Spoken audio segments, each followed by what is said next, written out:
a cambiar, vamos a cambiar, vamos a cambiar, vamos a cambiar el rumbo. Porque sin nosotras no se mueve el mundo. Vamos a cambiar, vamos a cambiar. Bienvenidas y bienvenidos a un nuevo diálogo organizado por ACAFEM. Hoy vamos a hablar de un tema muy importante, fundamental, que es la economía feminista. La división sexual del trabajo está en el centro del análisis feminista y esto hace que el planteamiento de superación del patriarcado no sea algo sectorial, que tenga que ver solamente con lo que nos ocurre a las mujeres, sino que es algo central en la transformación y superación del modelo económico y social que vivimos. Para hablar de esto, hoy tenemos aquí a dos mujeres estupendas. Os voy a presentar. Una es Astrid Ajenjo Calderón, economista feminista extremeña, doctora en Ciencias Sociales y máster en Economía Internacional y Desarrollo. Es profesora en el Departamento de Economía, Métodos Cuantitativos e Historia Económica de la Universidad Pablo de Olavide de Sevilla, donde forma parte del grupo de investigación ECOECOFEM, Economía Feminista, Ecológica y Desarrollo. Bienvenida, Astrid. Un placer estar aquí contigo. Y tenemos también a Nieves Salobral Martín, que es doctora en Filosofía por la Universidad Complutense de Madrid, especialista en feminismos y género y en los últimos años dedicada al amor romántico en relación con la economía feminista. Es activista feminista y miembro del colectivo Eje de Precariedad y Economía Feminista, además de formar parte del colectivo ACAFEM que organiza este diálogo. Bienvenida, Nieves, un gusto. Gracias, Aranzazu. Muy bien, pues vamos a empezar el diálogo. Astrid, publicaste en el año 2021 un libro que se titulaba Economía Política Feminista, Sostenibilidad de la Vida y Economía Mundial. Ahí es poco. Cuéntanos, ¿cuál es la tesis principal? ¿Qué es la economía feminista de la sostenibilidad de la vida? Bien, bueno, cuando hablamos de la sostenibilidad de la vida nos referimos a un enfoque dentro de una economía feminista que es muy amplia y muy diversa, ¿no? Y este enfoque es un enfoque profundamente crítico y de confrontación con la organización capitalista. Por tanto, las tres ideas claves para resumir este enfoque serían: la primera, entender que la economía es mucho más que lo que ocurre en los mercados o en esos espacios, pues eso, de lo mercantil y lo monetario, y que tiene mucho más que ver con cómo se gestiona la vida en el día a día, cómo sale adelante la vida cotidiana, entendiendo que los mercados tienen un papel importante, pero también el Estado, también el ámbito comunitario, también el ámbito de los hogares, donde al final se acaba resolviendo la vida, ¿no? Entonces, esa visión más integral de la economía es un aspecto central. En segundo lugar, entender que, claro, cuando los que estamos situando en la vida en el centro, salen a la luz que a la hora de cuidar la vida, de sostener la vida, emergen muchas relaciones de poder, por ejemplo, fundamentalmente atravesadas por el género, no solo, ¿no? La cuestión de clase, la cuestión de la raza y el estatus migratorio de forma clave. Por tanto, la cuestión de las relaciones de poder van a ser un aspecto clave. Por ejemplo, fundamentalmente en relación a cómo se reparte el trabajo, cómo se reparte la responsabilidad de cuidar la vida, ¿no? Donde ahí las mujeres históricamente hemos tenido una mucha mayor responsabilidad. En tercer lugar, el tercer elemento central sería entender que la sostenibilidad de la vida no se propone solo como una cuestión teórica, ¿no? Sino que sobre todo es una propuesta política que nos permite avanzar hacia otras formas de organizar la vida en común con otro tipo de criterios, más allá de esa lógica de acumulación capitalista que es la que prima en el orden realmente existente, ¿no? Y avanzar hacia otras formas de organizar este convivir con otros criterios de justicia, sostenibilidad, dignidad. Muy bien, pues mira, cojo este último hilo, ¿no? Y yo creo que nos va genial para que Nieves nos cuente, ¿no? Exactamente qué experiencias, ¿no? Qué prácticas habéis realizado en el eje de precariedad y economía feminista, allí aterrizando esa práctica. Pues, a ver, las reflexiones que llevamos a cabo en el eje es que, bueno, pues que de alguna manera, digamos que incidimos bastante en la subjetividad. Cómo subjetivamente nos vinculamos a las condiciones materiales del patriarcado, ¿no? De ese sistema capitalista patriarcal y racista. Y en nuestras reflexiones, bueno, pues compartimos además y hicimos así lenguaje común con colectivos de empleadas de hogar, porque veíamos que hay una cuestión importante como el amor romántico, que nos ha vinculado a las mujeres y hemos asumido, ¿no? La adjudicación que nos han dado de los cuidados, como si los tuviéramos que hacer por amor. Y además un caso paradigmático era precisamente esa infravaloración de lo que sería el trabajo de cuidados, situado como si fuera el amor que las mujeres tenemos de manera esencial. El caso paradigmático era precisamente ¿no? el trabajo de empleo de hogar, donde se infravalora, no se tiene en cuenta, se ha hecho en condiciones muy precarias y en muchos casos, bueno, pues en condiciones de semiesclavitud, ¿no? Las mujeres internas y fundamentalmente mujeres migrantes, ¿no? Que llegaron a nuestro país precisamente por una llamada, ¿no? de la crisis de cuidados que teníamos. Entonces, lo que hemos estado haciendo, no solamente con el colectivo de empleadas de hogar, sino también con otros colectivos, era compartir estas reflexiones, ¿no? Compartir qué prácticas teníamos que de alguna manera nos vinculaban con las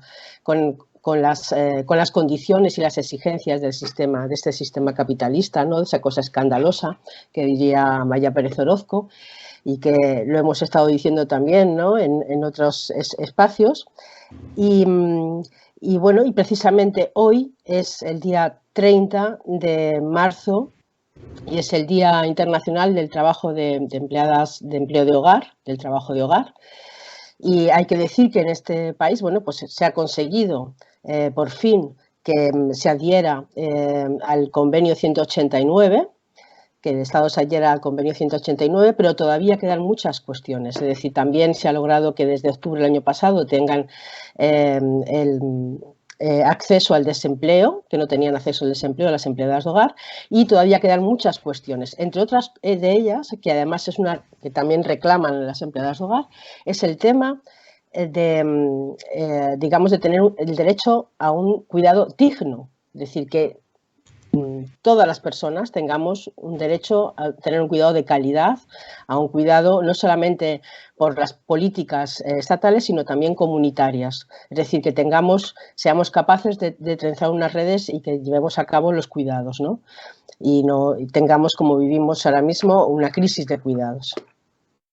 Además, hemos trabajado con otros colectivos, con colectivos de vivienda o con economía social y solidaria, con la idea siempre de, bueno, pues de compartir herramientas y buscar la transformación en nuestros propios colectivos. Es decir, que no sea solamente una transformación a nivel macro, sino también a nivel micro.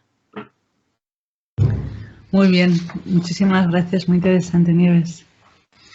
Y si queréis, como es un diálogo ahí como muy breve, sí que no quería que nos fuésemos sin que, Astrid, estuviste en las octavas jornadas de economía feminista, en el octavo congreso de economía feminista que tuvo lugar este fin de semana pasado, el 16 a 18 de marzo. Entonces, así como en titulares, ¿no? ¿En qué momento estamos la economía feminista? O sea, ¿qué se está cociendo allí dentro? ¿Hacia dónde vamos? Bueno, este congreso la verdad que ha sido un éxito en cuanto a asistencia. Hemos estado allí casi 500 personas, ¿no? Debatiendo sobre múltiples temas, podríamos decir, clásicos dentro de la economía feminista, el ámbito de las políticas públicas, los cuidados, en general el empleo remunerado, o sea, el empleo de hogar. Pero si tuviera que plantear como algunos elementos en los que de retos o desafíos en los que nos encontramos, por centrarme en uno de ellos, creo que insistiría en el contexto de crisis múltiple, en el que de encrucijada histórica, a partir de un colapso ecológico absoluto, ¿no? Una crisis de reproducción social que hace que nos atraviese como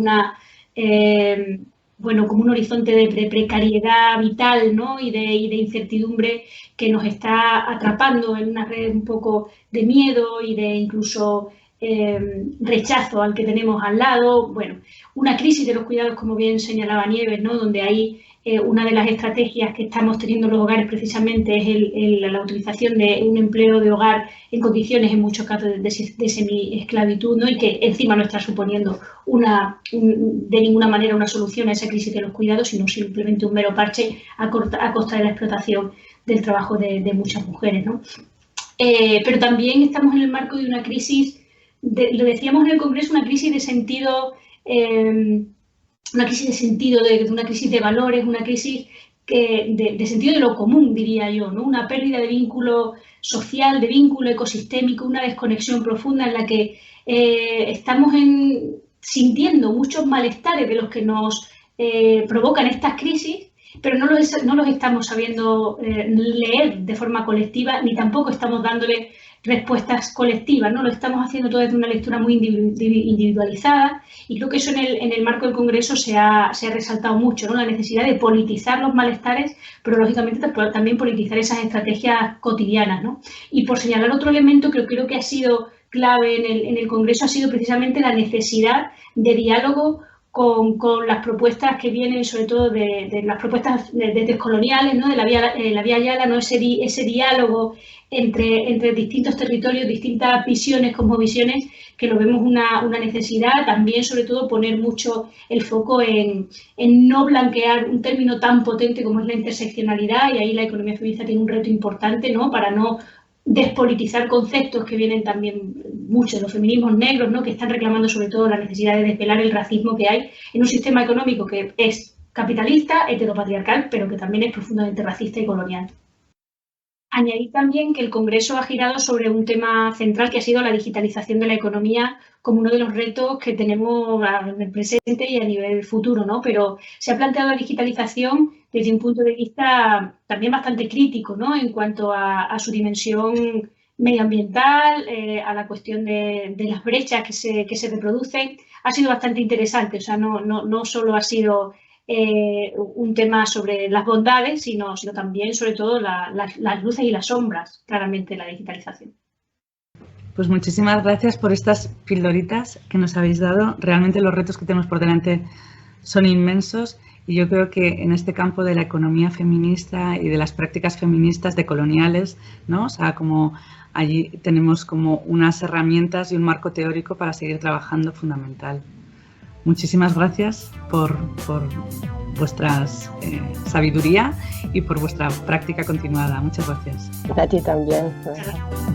Empleadas de hogar, mujeres del mundo, hijas y madre de un grito profundo, trabajadoras de los cuidados, algo importante y nada valorado. Querían brazos, llegamos personas, no me confundas con tu lavadora. Yo también soy una señora, tengo una vida, tengo una historia, tal vez parecida a la que tuvo tu abuela. Ella también cruzó una frontera.